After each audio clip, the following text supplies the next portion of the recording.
Hai semuanya. Berjumpa lagi bareng Mimin Ara di sini. Ara ucapin terima kasih banyak ya atas support dan kesetiaannya sampai sejauh ini. Dan Ara tidak akan bosan-bosan minum pil tingkat dewa agar kembali kerja membawakan episode-episode berikutnya dari BTTH Keabadian Kaisar. Pokoknya jangan bosan-bosan untuk mengikuti kelanjutannya. Kalau tidak, Ara akan membuat kalian tidak bisa tertawa atau menangis. Let's go. Mari kita masuk ke ilusi seni radionya. Melanjutkan cerita dari episode sebelumnya. Huachan tidak berkata apa-apa lagi karena dia tidak bisa memastikan banyak hal. Kematian yang mulia telah menyebar ke seluruh 9 alam, dan bahkan reinkarnasinya bukanlah rahasia.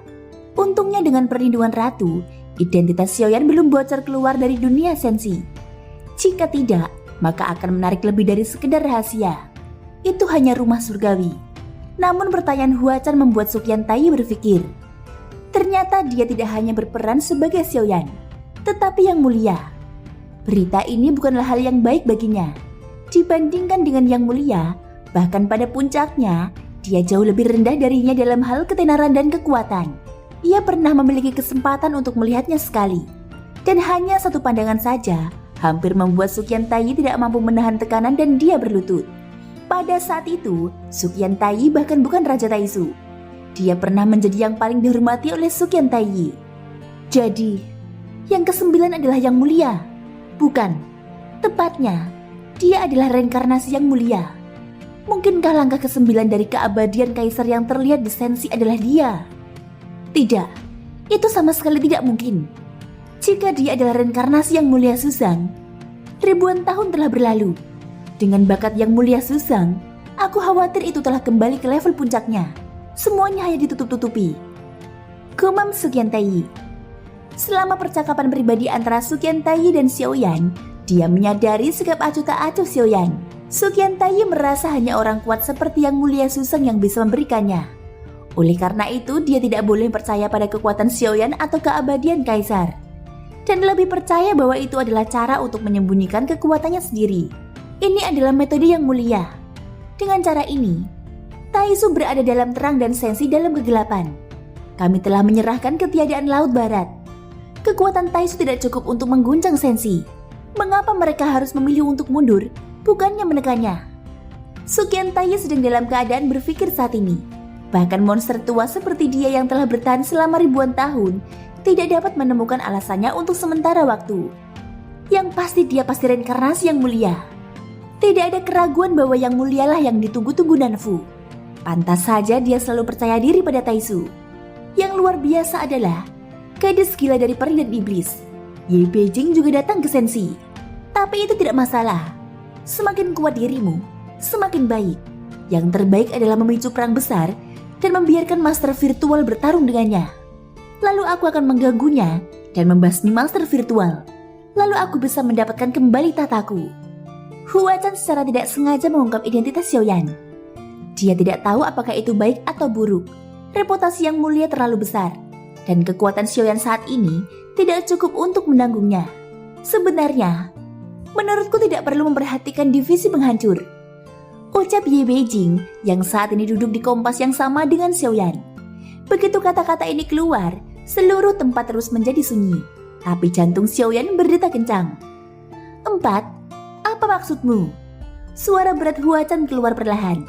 Dia tidak bisa merasakan nadanya, tapi dia bisa merasakan keraguan di setiap kata. Aku baru tahu tentang divisi penghancur, tetapi ini bukan pertama kalinya aku melihatnya. Aku hanya tidak memperhatikannya sebelumnya. Aku curiga selain memprovokasi perang dunia, divisi penghancur juga tertarik untuk bermain dan membuat rencana. Maksudku, mungkinkah sekarang kita juga telah jatuh ke dalam perangkapnya? Semua hanya tipuan. Singkatnya, menurutku pencuri tetaplah pencuri. Tak satu pun dari kita berdelapan yang bertanggung jawab atas divisi penghancuran. Orang yang paling mirip dengan divisi penghancuran adalah nomor 1. Setelah pertanyaan Huachan, Ye Beijing tidak dapat membedakan suara pria dan wanita, tetapi menudingnya dengan kata-kata yang tajam untuk nomor 1. Xiaoyan terkejut, bahkan Huachan pun terdiam. Siapapun bisa jadi sasaran kecurigaan. Tapi sepertinya tidak ada yang berani meragukan penggagas pertemuan itu. Platform batu dengan tulisan nomor 1 di atasnya. Ye Beijing tidak takut sama sekali. Dilihat dari ucapannya, sepertinya dia tidak peduli apakah dia memenuhi syarat untuk masuk ke alam dewa kekacauan. Jadi dia berani menceritakan semua yang dia tahu dan membuat tebakan yang berani. Tetapi jika dipikir-pikir, dari semua aspek, memang ada banyak kemiripan dengan Zhang Misi. Nomor 1 penuh dengan rahasia. Kemampuannya misterius. Alamnya juga misterius. Dan identitasnya sama-sama seperti dewa. Diperkirakan Huachan tidak memahaminya. Mampu mengumpulkan banyak orang berkuasa di sini telah menjelaskan beberapa masalah. Dan juga dapat mengontrol arah keseluruhan pertemuan. Aku bukan kepala kehancuran, ucap nomor 1. Ini adalah pertama kalinya Xiaoyan mendengarnya. Dan dia ragu-ragu saat membuka mulutnya. Mungkin dia tidak pernah berpikir bahwa dia akan curiga. Benarkah? Lalu di antara kami siapa yang boleh kutanyakan kepadamu? Kamu berasal dari dunia mana? Kenapa hanya kami yang mengungkapkan informasi tentang diri kami?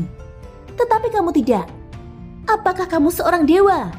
Ye Beijing tidak menghentikan pengejaran verbalnya dan mungkin akan menahannya sampai dia mendapatkan bukti. Aku bukan milik dunia manapun. Kamu juga bisa menganggapku sebagai dewa. Seseorang dengan cepat menjawab dan menanggapi pertanyaan nomor 4. Jadi yang pertama itu milik alam dewa kekacauan. Dan kepala divisi penghancur juga berada di alam dewa kekacauan. Dalam hal ini, bisakah kepala divisi penghancuran dianggap sebagai dewa? Ye Beijing melanjutkan.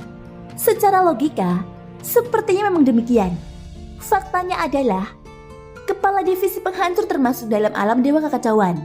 Dan alam dewa kekacauan lebih tinggi daripada keberadaan dunia lain manapun. Jika demikian, kemungkinan besar kamu adalah kepala kehancuran. Berhentilah berpura-pura. Kamu adalah kepala kehancuran. Begitu kata-kata itu keluar, sosok nomor 4 tiba-tiba menghilang dari plafon batu. Belum ada yang pernah melihatnya. Tetapi kamu berani mengatakan kalau bertemu denganku. Jika tidak masalah, aku akan membantu memastikannya, ucap si nomor 1. Tidak diragukan lagi hal ini merupakan tantangan terhadap otoritas nomor 1. Dan nomor 4 langsung dikeluarkan dari pertemuan oleh si nomor 1. Xiaoyan tidak bisa tertawa atau menangis. Dia perlahan-lahan mengerti mengapa Huachan begitu takut saat melihat Ye Beijing. Meskipun dia hanyalah tiruan Yuyan. Wanita ini tidak sederhana. Asalkan pria, dia ingin menggunakannya sebagai kuali. Dilihat dari ketakutan Huachan, dia mungkin tidak bisa lepas dari nasib digunakan sebagai kuali. Dengan hengkangnya si nomor 4, topik ini tidak lagi diangkat. Karena belum ada petunjuk pasti dalam waktu singkat, semuanya hanya spekulasi dan belum bisa dipastikan. Apakah kalian punya pertanyaan? Jika tidak, rapat akan berakhir di sini. Jika tidak ada delegasi, pertemuan akan berakhir. Pertemuan itu menjadi hening. Begitu kata-kata nomor 1 jatuh, sosok biru di plafon batu pergi satu demi satu.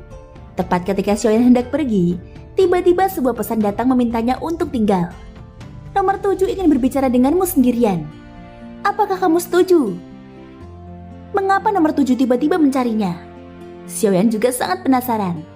Tapi mengenai nomor 7, meskipun Xiaoyan tidak mengetahui identitasnya, dia telah membantunya berkali-kali. Dan setidaknya tidak ada permusuhan untuk saat ini dalam diri Xiaoyan. Baiklah. Setelah semua orang di plafon batu pergi, 2 sosok biru muncul kembali di plafon batu. Itu nomor 9 dan nomor 7. Ye Beijing diusir lebih awal. Jadi dia tidak akan tahu kapan pertemuan itu berakhir. Jadi percakapannya dengan nomor 7 tidak akan terungkap. Thank you guys sudah mendengarkan ceritaku di episode kali ini sampai akhir. Ikutin terus kelanjutan episode berikutnya ya. Mimin ucapin terima kasih banyak buat Sobat Noba semua yang udah mendukung Ara dengan cara like, subscribe, dan komennya. Semoga hari kalian menyenangkan. Sampai jumpa dan bye-bye.